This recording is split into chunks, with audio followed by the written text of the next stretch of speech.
आमराई club कामगारांना न्याय मिळावा, PSR संघटनेचे जिल्हाधिकाऱ्यांना निवेदन।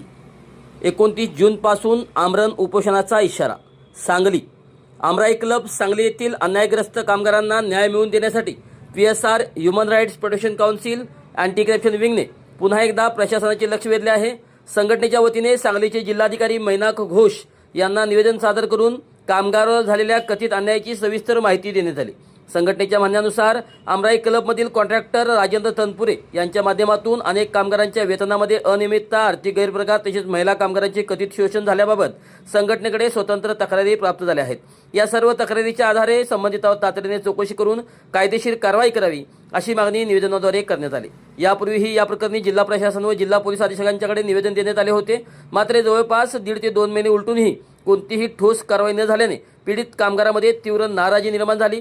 त्यामुळे संघटनेने नमूद केले, याच पार्श्वभूमीवर प्रशासनाने तातडीने न्याय न दिल्यास सोमवार दिनांक 29 जून 2026 रोजी सकाळी 10 वाजल्यापासून सांगली जिल्हाधिकारी कार्यालयासमोर अन्यायग्रस्त कामगार व महिला कर्मचारी आमरण उपोषणास बसणार असल्याचा इशारा निवेदनातून देण्यात आला। संबंधितांवर योग्य ती कारवाई होऊन कामगारांना न्याय मिळेपर्यंत हे आंदोलन सुरू राहील असा निर्धारही यावेळी व्यक्त करण्यात आला।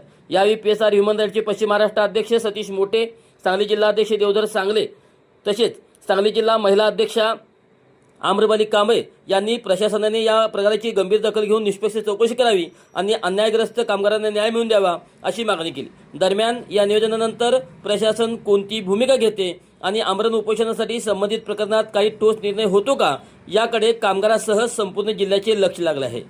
जिल्हाधिकारी यांना निवेदन देताना कोल्हापूर जिल्हा संपर्क प्रमुख जुबेर शेख हे उपस्थित होते।